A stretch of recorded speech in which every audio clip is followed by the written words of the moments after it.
Oi, gente, tudo bem com vocês? Bom, terminou o primeiro Congresso Nacional dos Amores Perfeitos, mas a gente está aqui de novo, porque a ideia é que a gente tenha lives todas as quartas-feiras. Então, de vez em quando vai ser aqui no Síndrome do Amor. Eu tô no Síndrome do Amor, gente? Peraí, deixa eu ver se eu tô no Síndrome do Amor mesmo. Onde vocês estão? Me conta, no Síndrome do Amor ou no Trissomia 18? Acho que eu tô no certo. É, isso, tô no certo. Então, de vez em quando vai ser no Trissomia 18, às vezes aqui no Síndrome do Amor, né? E hoje eu tenho uma pessoa para apresentar para vocês. E antes de eu chamá-la, eu vou contar um pouquinho como é que a gente se conheceu. Não, eu vou chamá-la primeiro. Vou chamá-la primeiro porque eu quero contar olhando para ela aqui. Então, hoje a gente vai conversar com a Shirley. A Shirley é a idealizadora, fundadora de um grupo muito parecido com o nosso, né, que é o Síndrome de Patal Brasil. Então eu vou achar a Shirley aqui e aí eu vou contar como é que a gente se conheceu. Espera aí. Eu acho que isso, eu acho que ela deve estar. Vamos ver. Vamos ver. Bordado de Deus. Bordado de Deus.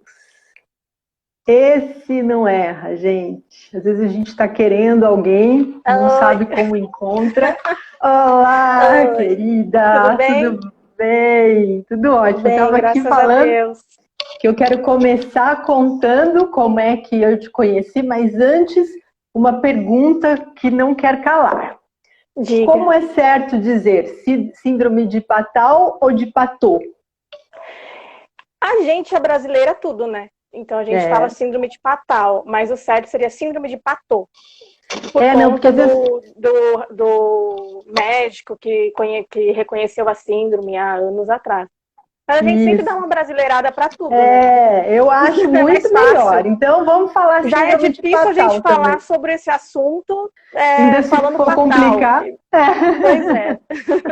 Bom, gente, essa é a Shirley. Nós nos Oi. conhecemos da seguinte forma: nós estávamos com uma família na Síndrome do Amor, que entrou nos Garça, nos grupos de apoio, que a bebê tinha a Síndrome de Patal.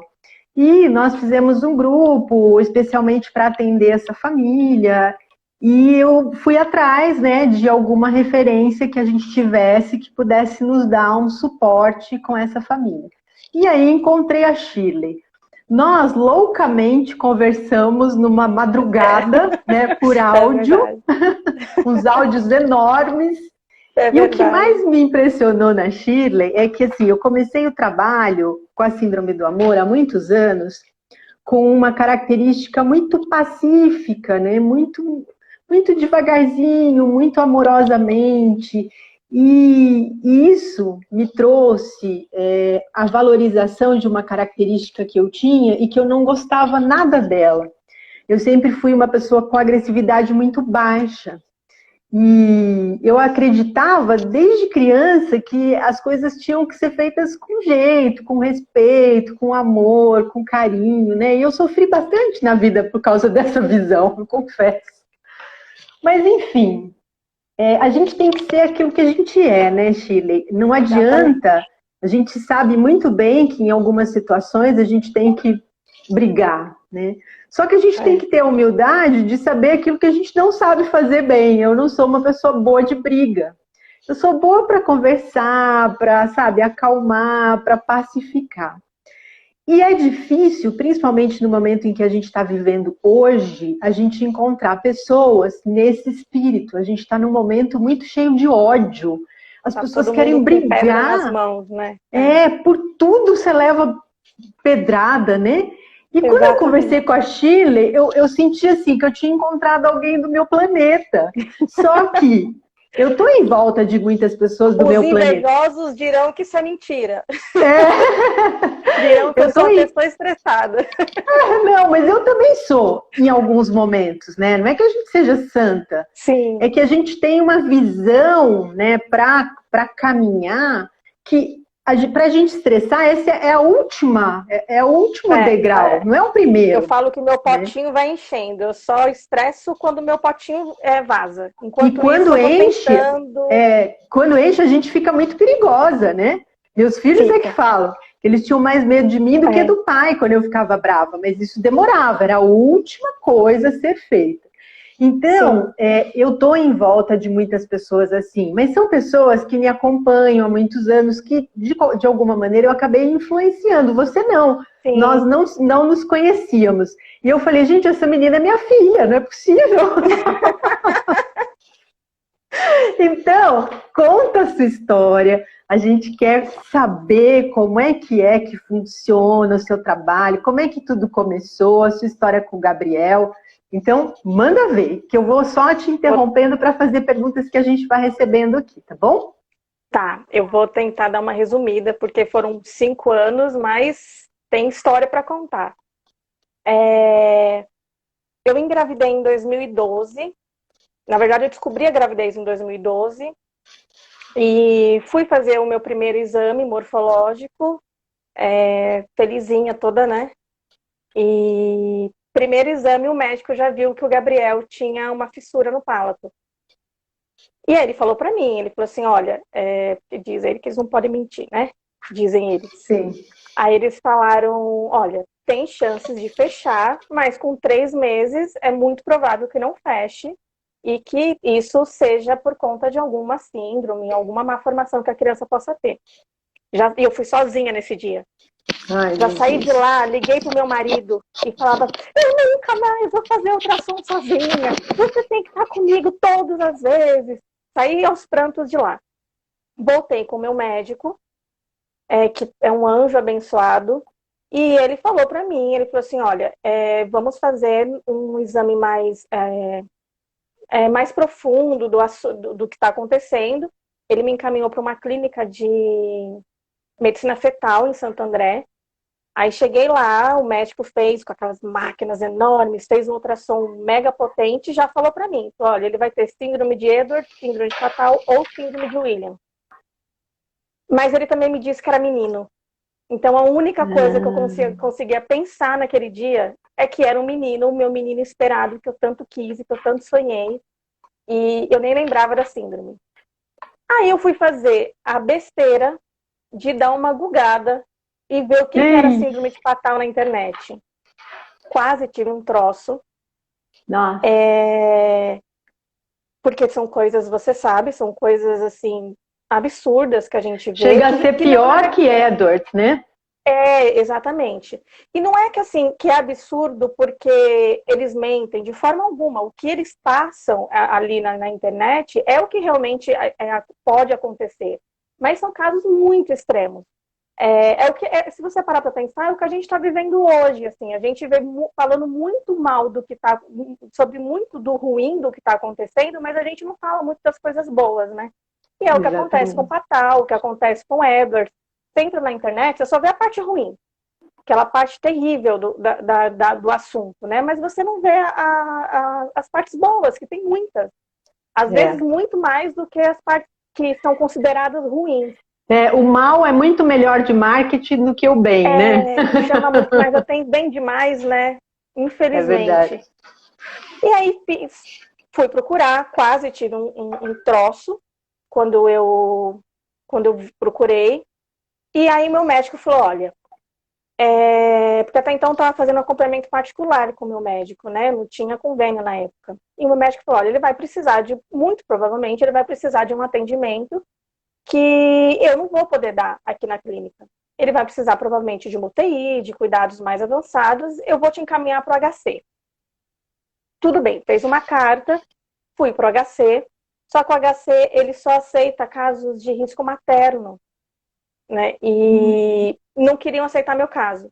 HC de São Paulo, Chile? De São Paulo, Uhum. Só que eu falei, olha, eu não tenho o que fazer, eu não tenho um convênio, o médico disse que é uma criança sindrômica, eu preciso saber o que está acontecendo, eu não tenho onde fazer esse exame, porque parece que não, mas há 7 anos atrás, fazer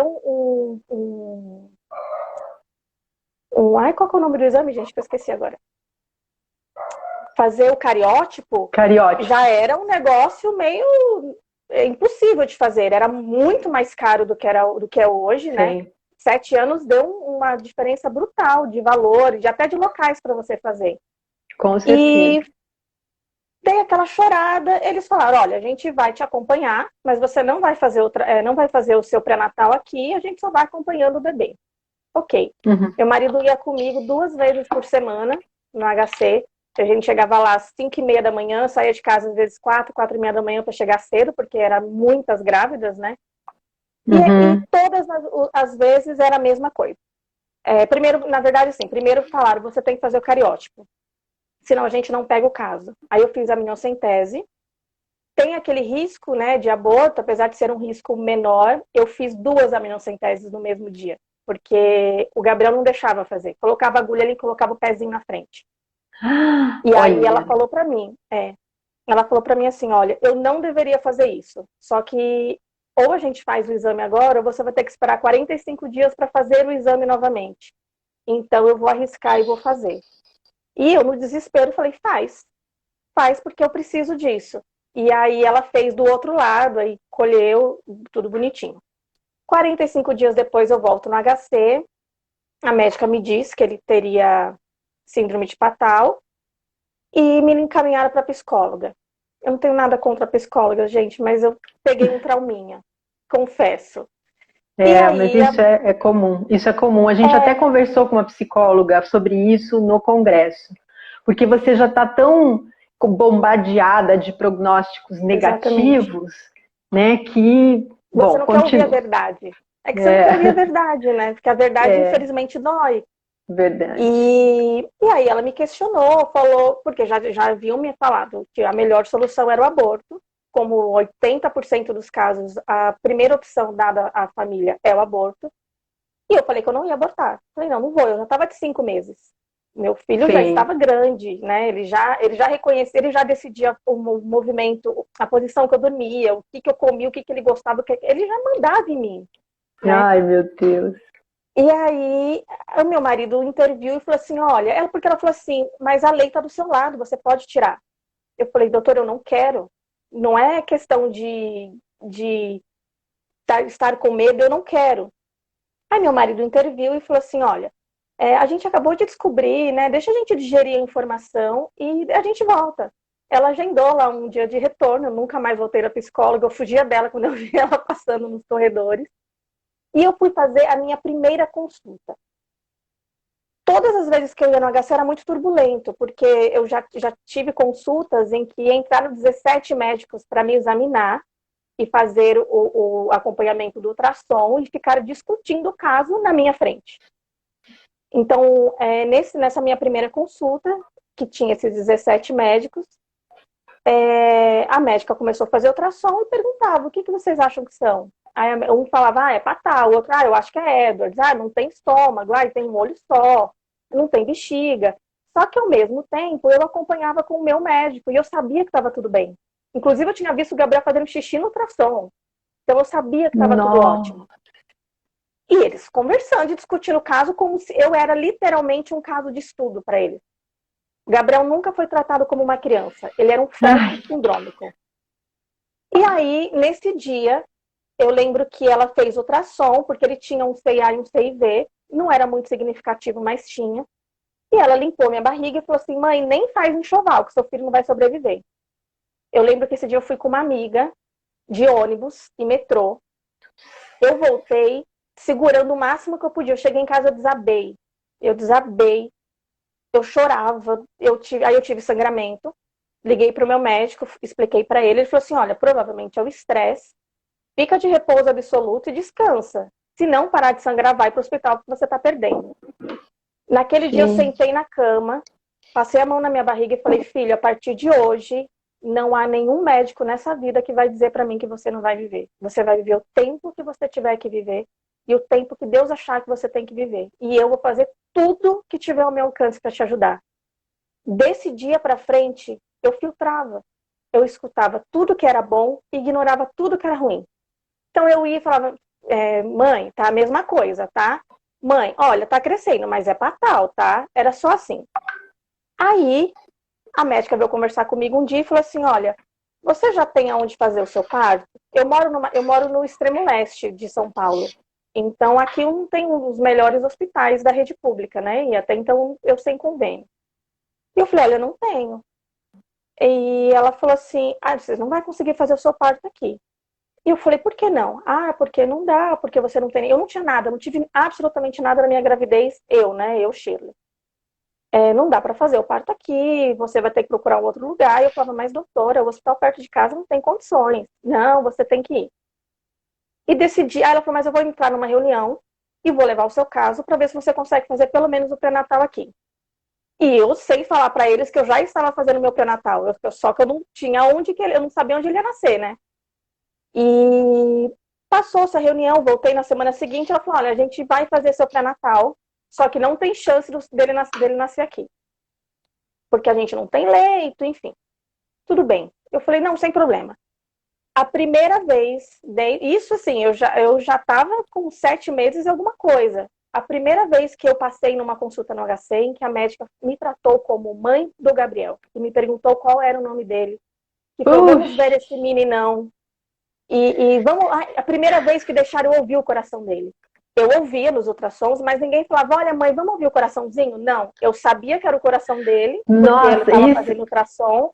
Isso é tão significativo pra gente, quando a pessoa fala, como é que ele chama, né?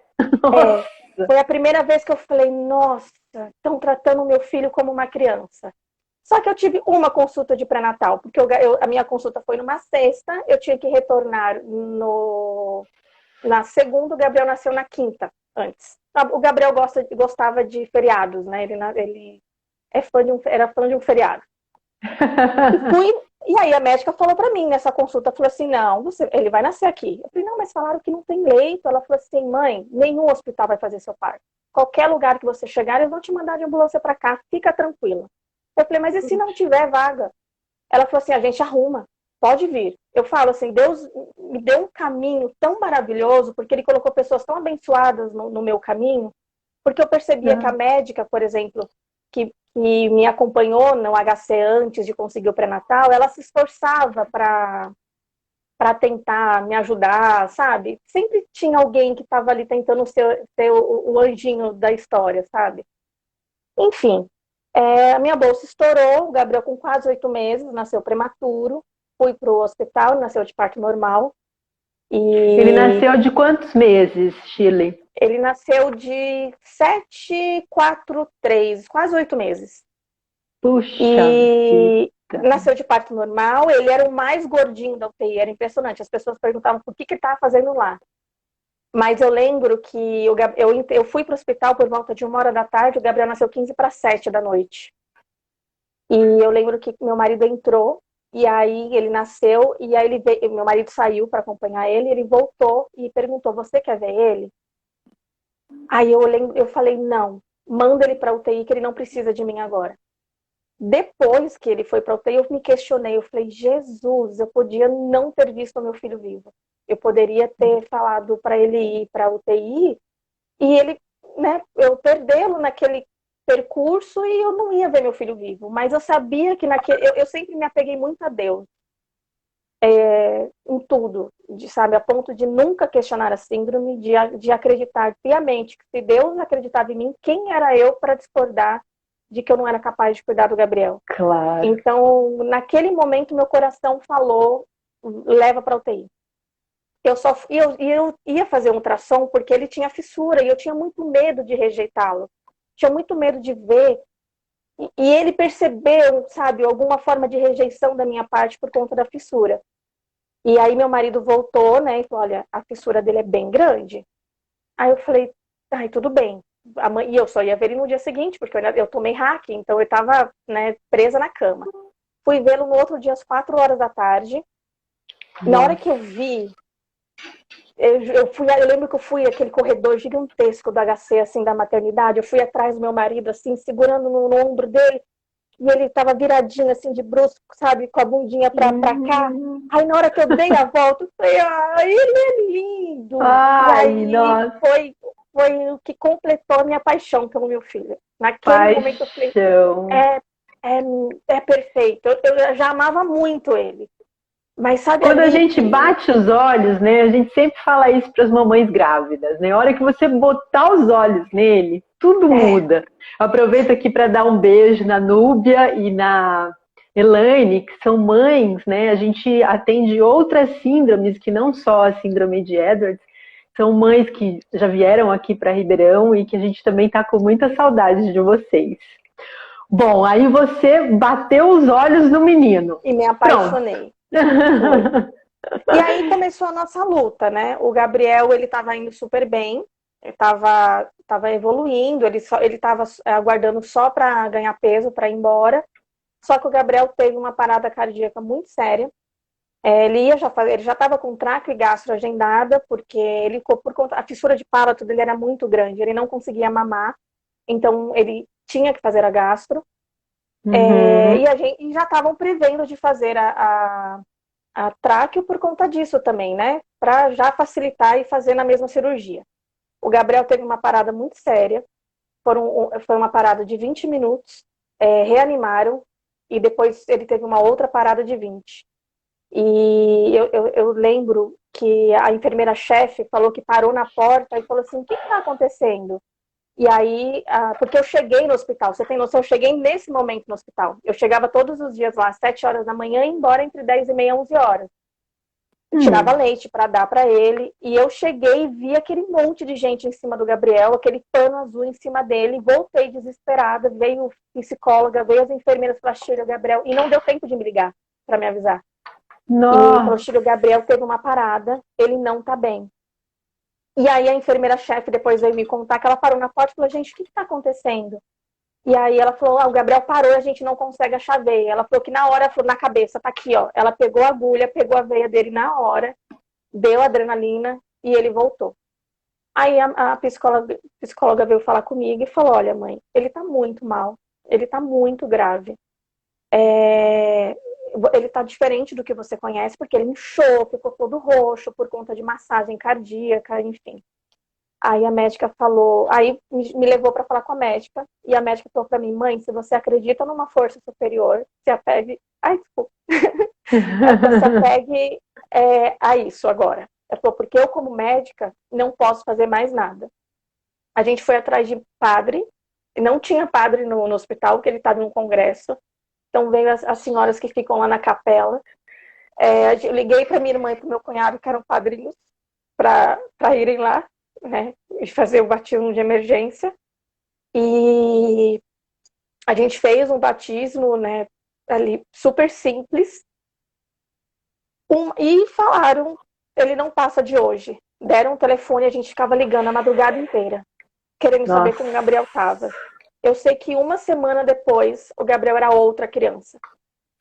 O padre foi lá e falou assim, cadê a criança que vieram batizar? A médica falou assim, padre, é aquela ali, ó. Nenhum médico acreditou. Como o Gabriel mudou, ele estava bem, ele estava respondendo, ele saiu da ventilação. Gente, foram 45 como as histórias são semelhantes, assim, né? Sim. A gente tem histórias muito parecidas dessa gangorra emocional, né? É uma montanha russa. E esses milagres que a gente vai vendo ao longo do caminho, né, Shirley? Que coisa. A gente teve um recadinho aqui da Gabriela, mãe do Cauê Gabriel, que é do Garça, né? Os nossos grupos de apoio a gente chama de Garça, que são os grupos de apoio regionais da Síndrome do Amor, é uma sigla. Ela está no Garça, Minas Gerais, e ela também tem um filho com síndrome de Patal. Então, depois a gente vai falar, se você ainda não conhece o trabalho da Shirley, como é que você chega até ela, tá, Sim. Gabriela? Espera aí, fica aí esperando que a gente já chega lá. Continua, querida. Aí ele melhorou. Ele melhorou, ficou 45 dias, veio para casa sem ventilação mecânica, só com oxigênio, e era bem pouquinho, era só um cheirinho mesmo, ele tirava meio, ele ficava roxinho, mas com meio litro de oxigênio ele ficava uma bênção. Só que ele ficou 45 dias em casa, eu pegava as coisas pelo posto, então a gente não tinha lobistério, a gente tinha que reutilizar, isso acontece muito com as famílias.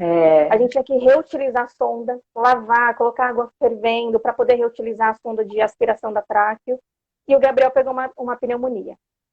Nesse momento a gente já tinha um convênio simples na época, né? E a gente levou ele para o hospital que só tinha vaga em Osasco. Olha, eu vou te dizer, foram 10 meses de internação. Eu vivi por 10 meses dentro de um hospital com o Gabriel. Eu ficava de segunda a sexta, meu marido ia todos os dias. Isso assim, também começou a causar um problema para ele, porque ele faltava muito no trabalho para poder ficar comigo. Então, mas eu ficava o dia inteiro de segunda a sexta, ele ia à noite, e de final de semana a gente revezava. Eu voltava para casa para dormir e ficava com ele, e voltava à tarde para ficar com eles, né? Foi assim por 10 meses. Foram 4 meses nesse hospital de Osasco e 6 meses em outro hospital aqui em São Paulo, porque a gente já conseguiu fazer um upgrade no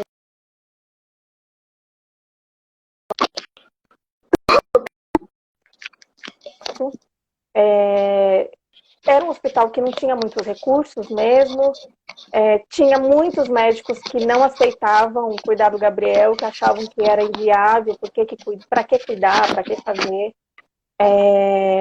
O Gabriel ficou muito mal uma época, teve que fazer uma diálise peritoneal, e eu me recordo que a médica ligou às 7 horas da manhã para o médico, ele falou que iria, era 6 horas da noite, ele não tinha aparecido.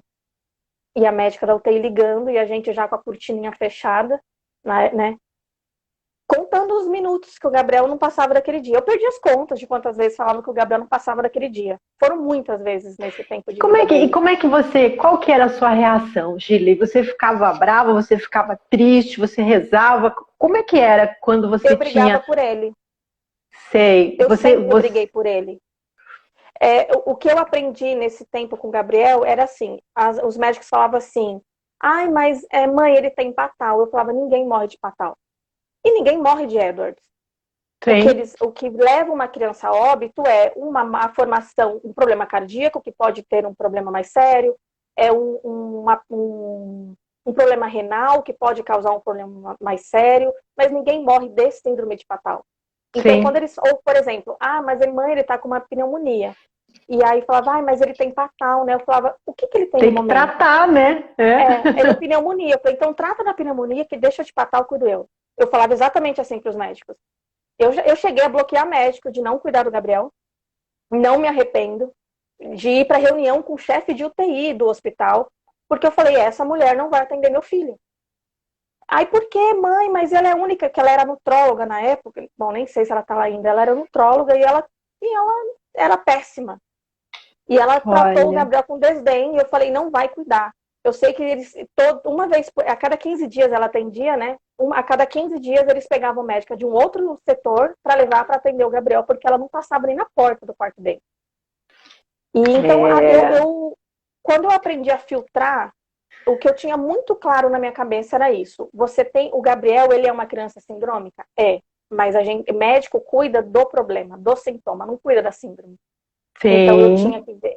Eles tinham que se responsabilizar em cuidar daquele problema, daquela intercorrência, no caso, não da síndrome dele. Porque ela não é uma doença, né? Tipo, você cuida de uma pneumonia, é uma doença. Agora, a síndrome é uma condição, não tem como mudar isso, né? E o que as pessoas o que os médicos não entendem é que assim, eu vou te fazer uma comparação que eu acho que é uma comparação até meio agressiva, mas que eu acho que deixa tudo muito claro do meu ponto de vista. Se você tem um filho normal, um filho que corre, que anda, que vai para a escola, enfim, uma criança que tem uma vida ativa. Sim. Ela sofre um acidente sério, fica tetraplégica. O médico chega na família e fala, vamos deixar morrer? Não, ele faz de tudo. Lógico, existem casos que são extremamente graves e que tem que sentar e ter uma reunião para resolver o que será feito, enfim. Mas, no geral, é feito tudo. faça cirurgia, coloca na ventilação, dá remédio, você trata. Aquela pessoa não é descartável porque ela tinha uma vida ativa, ou a partir daquele momento ela deixa de ter. Por que uma criança sindrômica tem que ser? Entendeu? Não existe diferença. Ambos são filhos de alguém. Não é porque o meu viveu um tempo com uma vida, né, normal, mais ativa, que o que tem mais direito do que o seu, que nasceu com uma síndrome, que vai ser um pouco mais limitado do que o outro. Então, o Gabriel é seu único filho, Shirley? É, único filho. Seu único Meu filho. único gordinho, Então, eu passei esse tempo, esses 10 meses em que eu fiquei com ele no hospital, brigando. É claro que, assim, a gente encontra muitas barreiras com médicos, muitas. De falta de incentivo, de falta de empatia. Eu fui julgada como uma mãe que estava fazendo meu filho sofrer, que eu estava praticando distanásia com ele. Eu ouvi coisas absurdas de médicos que nem se preocuparam em sentar e conversar para tentar entender o seu ponto de vista.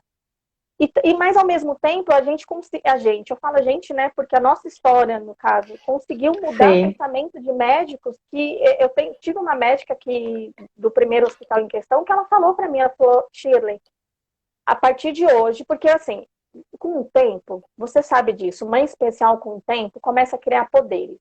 A gente descobre que a criança tem coisas assim, ou que vai acontecer antes de acontecer.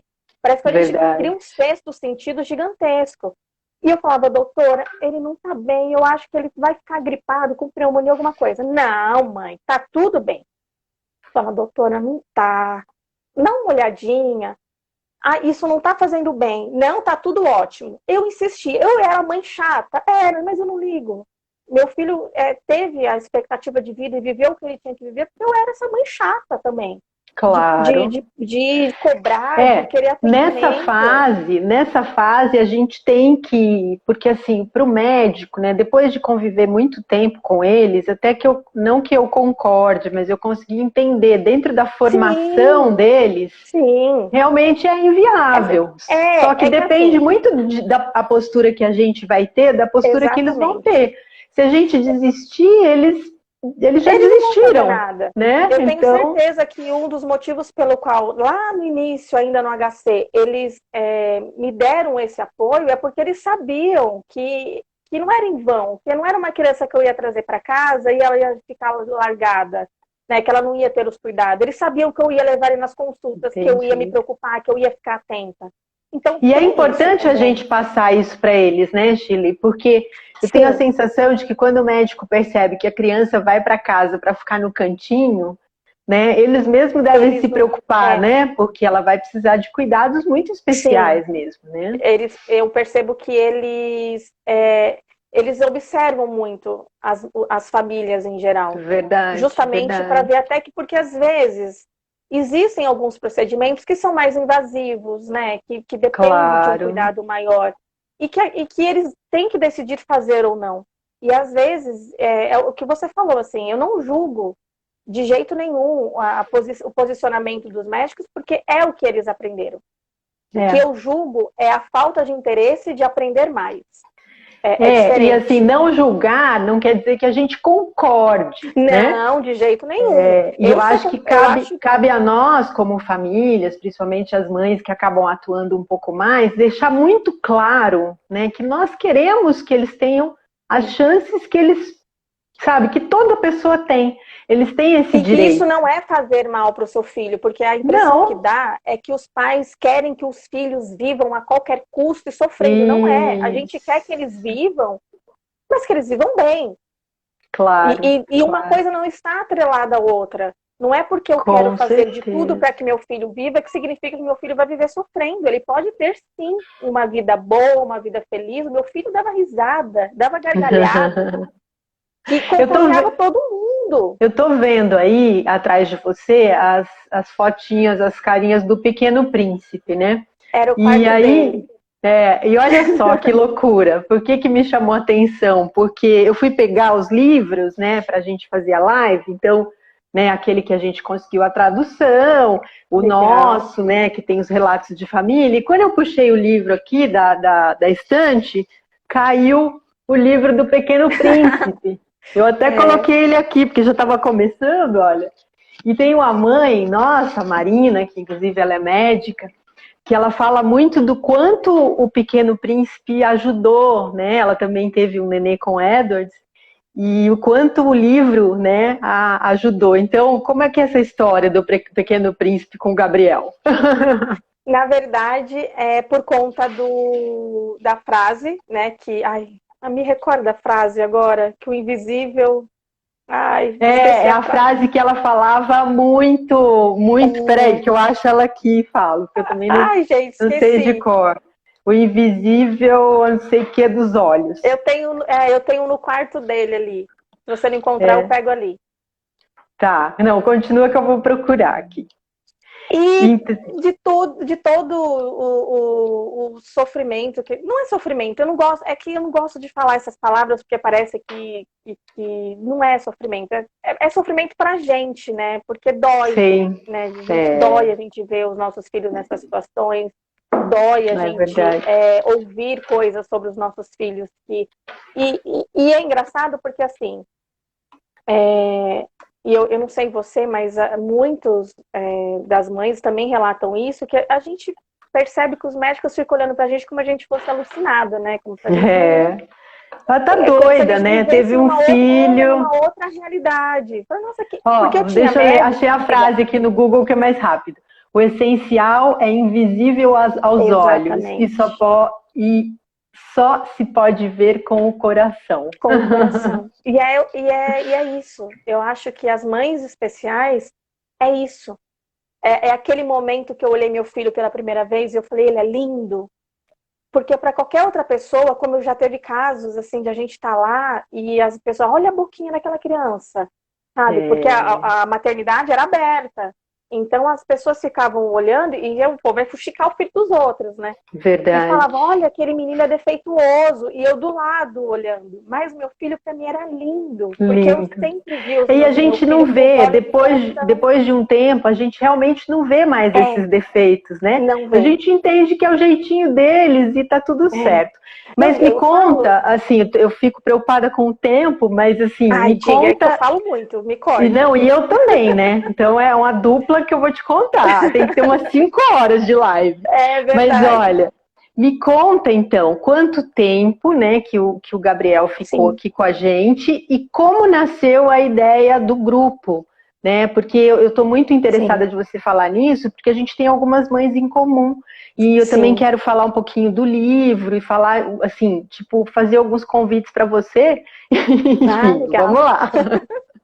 Então, o Gabriel voltou para casa em dezembro de 2013 e depois que ele voltou Uhum. para casa foi super tranquilo. A gente tinha algumas internações, uma ou outra, para troca de tráqueo, ou porque ele ficava doentinho, mas ficava uma semana, duas no hospital e voltava para casa. Foi super tranquilo. Ele começou a evoluir bem, ele tinha fono, tinha físio, então ele era uma criança ativa, ele tinha tudo que ele precisava.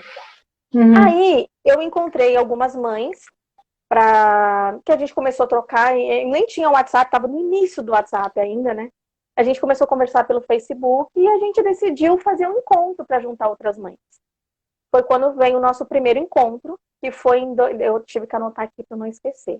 O nosso É, primeiro encontro foi em 2016. Eu criei a página e eu comecei a reunir as pessoas. então o Pode Gabriel falar? ele já tinha 4 anos. Não. Já. Ah, É então o ele viveu 12, 13, 14, bastante 15. tempo. 5 anos. O Gabriel viveu cinco quase 5 anos. anos. Foi, Olha quase só, que 5. E lindeza. eu acho uma coisa importante de dizer também.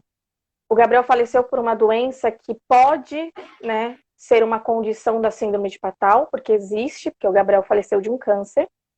A gente descobriu o câncer Oh, dele em março de 2017. Não, minto, março de 2017, estou lendo aqui para não me perder. Foi, mais ou menos entre março e abril de 2017. Ele estava em processo de fazer exames para fechar a boquinha, né, e o palato. uhum. E ele descobriu uma hérnia na virilha, uma hérnia que teoricamente estava tudo bem, que fez todos os exames de imagem, ela reduzia, estava tudo ótimo. E que é E comum também, né? Na síndrome. Isso. Ele ia fazer a cirurgia em 2016, no final de 2016. Não deu certo porque o médico tinha um congresso. Passou-se para o início de janeiro de 2017. Não deu certo porque o médico teve trombose. Quando Ai. foi em março, aquela hérnia parou de voltar, parou de reduzir. E aí a gente falou, vamos para o hospital, né, para ver se está tudo bem. E aí foi aquele caos, não, vamos internar, ela está encarcerada, vamos tirar, pode ter isso, pode... Levou para o centro cirúrgico para operar. E era uma cirurgia de 40 minutos, que demorou 4. Eu quase fiquei, Nossa, me parou. desnutelei inteira lá no centro cirúrgico. Aí a médica veio e falou para mim, falou, olha mãe, era um tumor, mas é bem rosinha. Ela tirou foto para me mostrar. Ela falou assim, não deve no ar ser nada, provavelmente é benigno, porque já tirei. E estava indo para o umbigo, porque uma outra herniazinha que teoricamente tinha no umbigo também não era, já era o câncer que tinha ido para o umbigo. E tirou e a gente ficou no hospital. E aí eu recebi a notícia por telefone um dia à noite. Ela falou, me perdoa, mas eu tenho que te dar uma notícia, porque amanhã o seu quarto vai ser bombardeado de médicos. E ela falou, o Gabriel está com câncer. Isso foi Nossa. abril, mais ou menos, de 2017. Foram 6 meses de luta. Ele fez químio. Ele Fez químio. Ele fez químio. A químio dele era uma químio reduzida. Ele não recebia a dose inteira por conta da síndrome. Mas ele fez, o tumor reduziu. Gente, mas que força dessa criança, hein? Ele era muito forte. E ele estava indo super bem. A gente foi numa reunião com o médico, com o oncologista, e o oncologista falou, vamos operar e tirar o tamanho, o pequenininho que ficou, porque ele está ótimo. Ele pegou uma infecção de urina e parou de receber a químio por 21 dias. E aí o câncer tomou conta do abdômen dele, e em um mês, nesses 21 dias, eu perdi o Gabriel. E não tinha mais o que ser feito. O Gabriel entrou em tratamento paliativo, que na verdade já né? Porque toda criança sindrômica que tem tráqueo, gasto, não deixa de ser um tratamento paliativo. Paliativo. Né? E aí eles falaram para mim que não tinha mais o que fazer e que eles iam fazer de tudo para que eu levasse o Gabriel para casa, para que ele tivesse conforto, mas que não iam mais dar químio e que se ele parasse não iam reanimar porque não tinha mais o que fazer. E é engraçado, modo de dizer, desculpa, que assim, eu nunca entreguei o Gabriel nas mãos de Deus, nunca. Eu sempre falava, Deus me ajuda, Deus cura meu filho, Deus... eu tenho um caso há muito tempo, lá no início, que meu marido falava no ouvidinho dele, filho, descansa. E eu falava, filho, não descansa. Não descansa. Eu falava, sua mãe te ajuda, vamos que você consegue. E aí a gente ficou nessa luta, nesses 21 dias, ele muito mal. E eu vim pra cá, não queria vir pra casa, era um feriado, por isso que eu falei pra você que ele gosta de um feriado, que ele gostava de um feriado. Eu vim pra casa, meu marido falou, vai, pelo amor de Deus, sai daqui, vai pra casa pra você descansar, que você vai ficar maluca.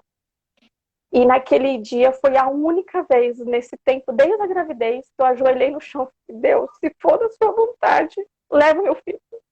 E eu acordei às 6h30 da manhã com meu marido falando que ele não estava bem para eu ir para o hospital. Mas ele acabou falecendo no meio do caminho. Enquanto eu estava indo, ele já tinha falecido.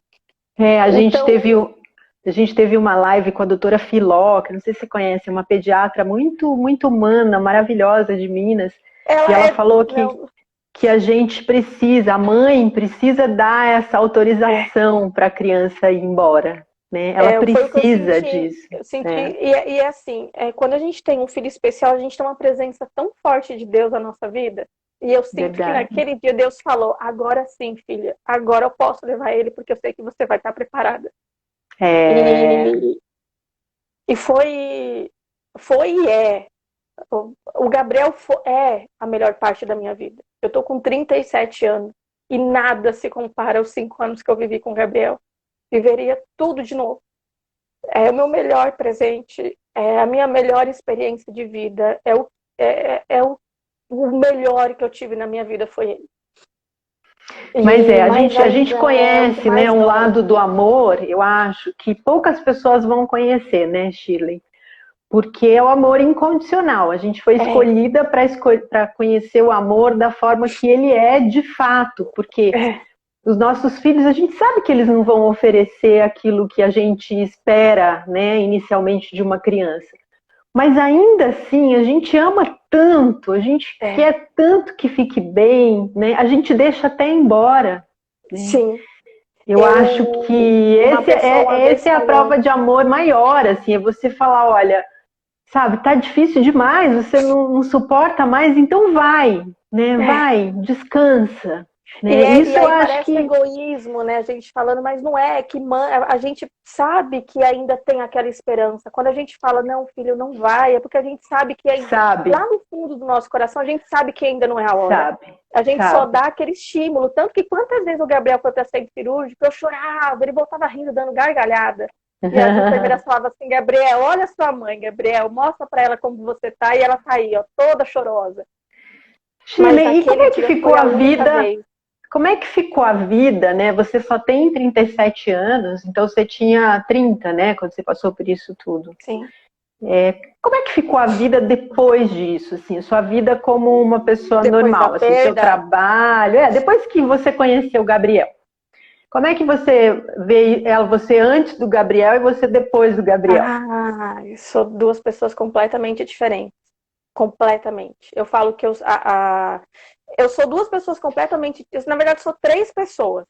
Porque antes do Gabriel, eu tinha uma visão, não vou dizer deturpada, mas assim, eu era uma pessoa que trabalhava para comprar as coisas para mim, queria as coisas boas, queria viajar, queria ir para os melhores lugares. Depois do Gabriel, isso caiu por terra, porque não fazia mais sentido nenhum. A melhor roupa, o melhor carro, o melhor isso, o melhor aquilo... Não era nada. Não era nada. Da presença, de estar com ele, de lutar pela vida dele. Muda muitos valores, né? Muito, demais. Hoje, sabe, hoje eu pondero o que eu vou fazer, o que eu não vou. Eu penso duas vezes, vale a pena? Tá, até para responder.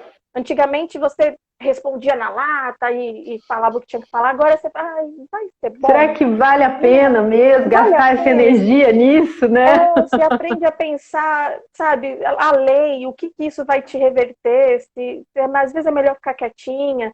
E aí, por que eu sou três pessoas? Porque eu era essa Shirley que vivia para mim, que queria as coisas para mim. Aí depois o Gabriel, a minha vida, né, era ele. Eu vivia 100% para ele. E era dedicação total. E hoje eu falo que, como mãe do Gabriel, eu era uma leoa, minto, eu era um trator. Eu passava em cima de quem fosse para o bem-estar dele. E não de fazer mal para a pessoa, mas eu fazia de tudo por ele. Mas não tem, vamos arrumar. Eu ia falar com direção de hospital, se precisasse alugar ambulância, a gente dava um jeito, fazia vaquinha, pedia as coisas, porque teve uma época que ele precisava de sonda, né? Que ele era muito pequenininho, não tinha no hospital e tinha que caçar. Eu era um trator. Ia atrás. Eu saía derrubando barreiras para conseguir fazer o que precisasse. Mas a Shirley, não mãe do Gabriel, é um terror. Eu sou chorona, eu me sinto a pessoa mais fraca da face da terra. Então... eu sei. Eu sou assim também. Todo mundo acha que, nossa, que eu sou cara, tal, que nada. Eu sou uma coisinha.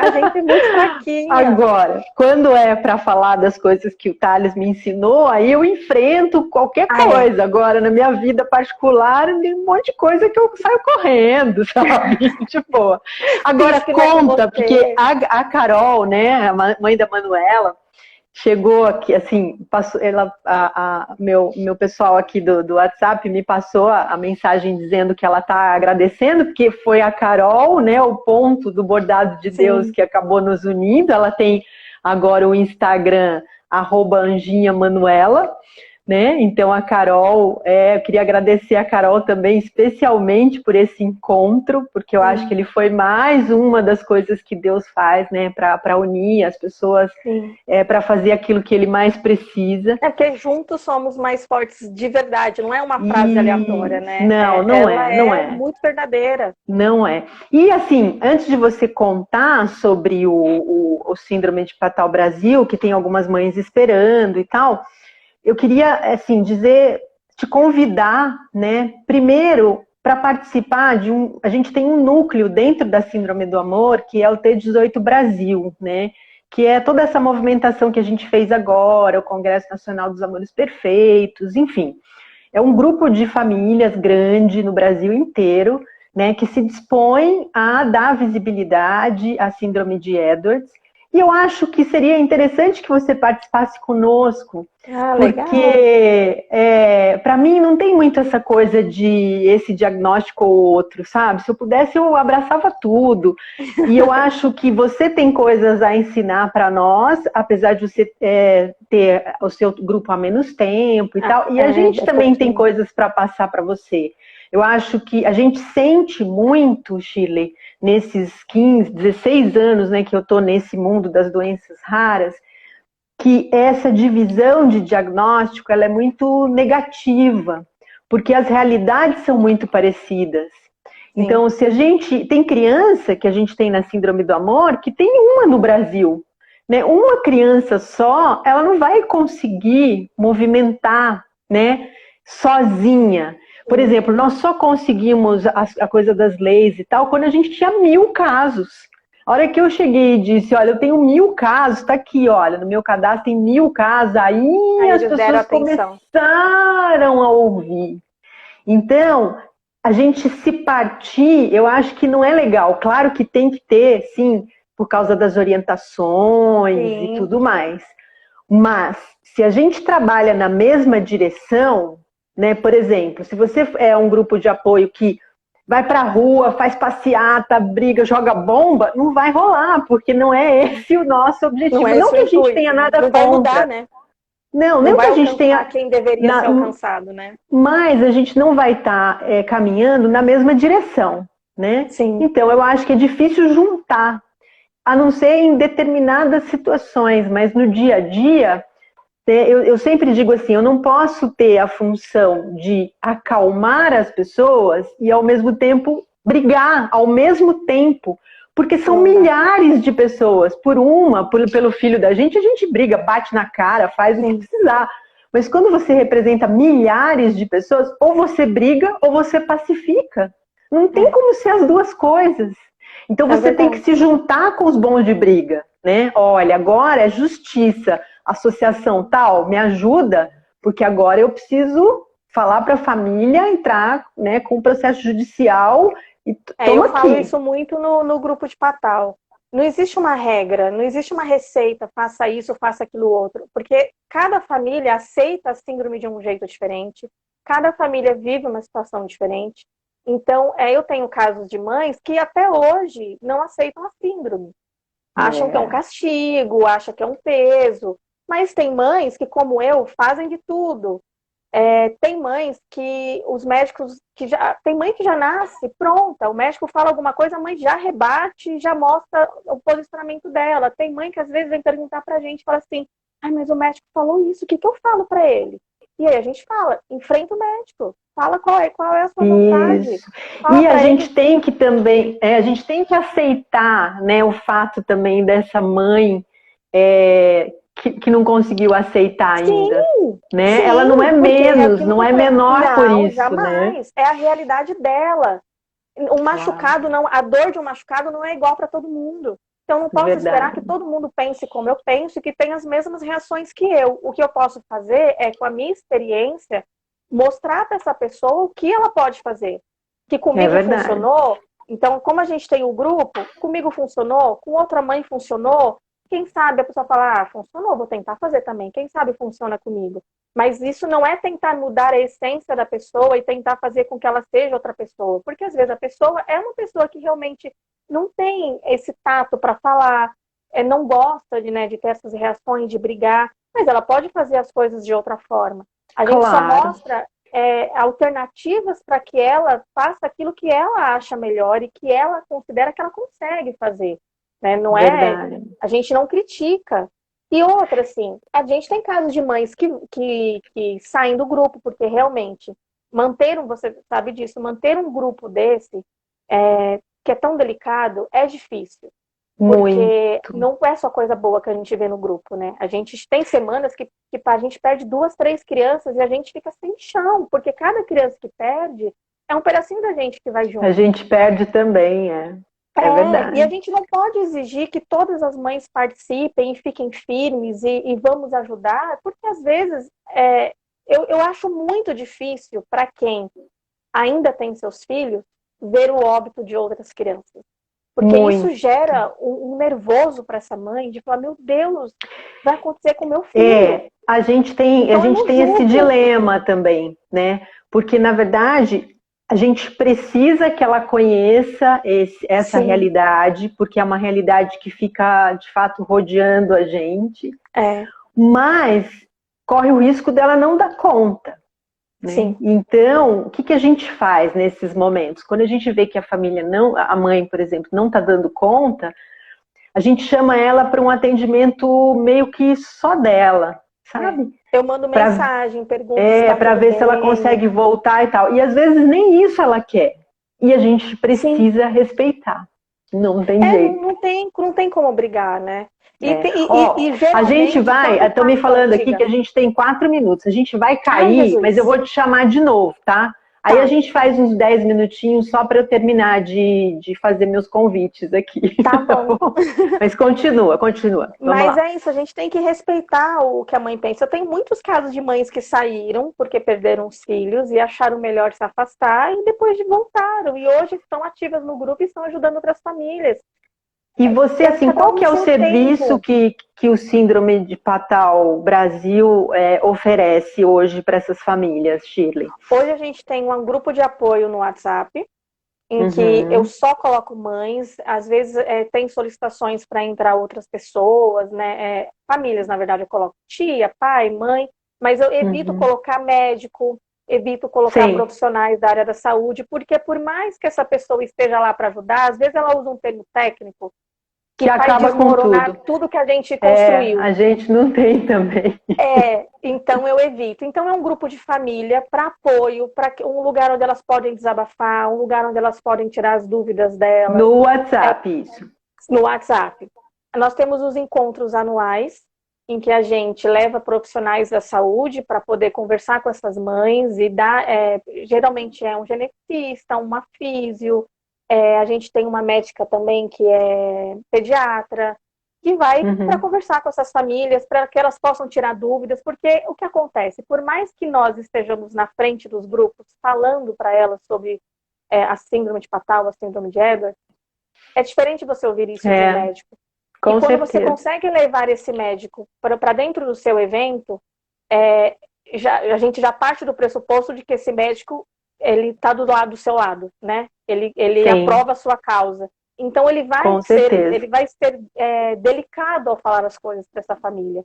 Né? Ele vai ter ele vai saber falar para elas de forma menos agressiva, porque é o que a maioria das famílias, né, é tudo muito agressivo que a gente recebe essas informações.